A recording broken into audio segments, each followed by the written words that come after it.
বাঙালি company, development company বা যে কোনো কোম্পানিতে অ্যাডভার্টাইজিং শো করতে গেলে ফেসবুককে টাকা দেওয়া লাগে।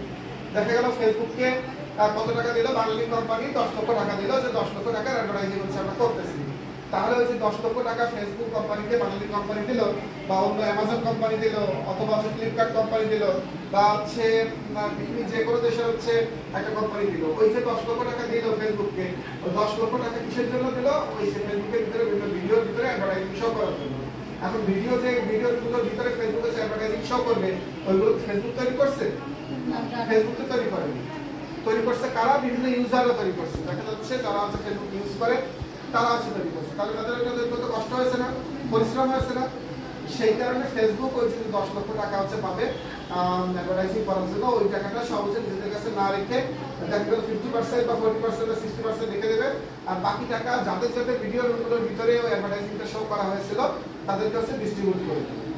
কিন্তু তার জন্য কিছু ক্রাইটেরিয়া আছে, মিট করা লাগবে। যে আপনার ভিডিও আপনার চ্যানেলের ভিতরে দেখা গেল আপনি ভিডিও আপলোড করছেন, ভিডিওতে ভিউজ পাবে, সেখানে অ্যাডভার্টাইজিং শো করতেছে, অ্যাডভার্টাইজিং শো করলেই যে টাকা পাবেন তা না।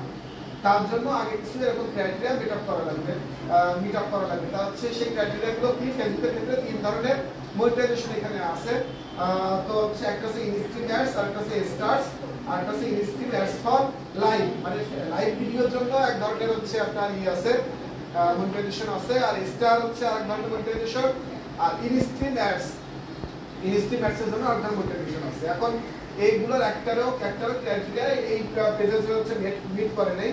তো আমরা যদি হচ্ছে এখান থেকে করি ভিউ ক্রাইটেরিয়া, এটা যদি ক্লিক করি তাহলে ইনস্ট্রিম অ্যাডস এর জন্য কি কি লাগবে সেগুলো এখানে শো করতেছে।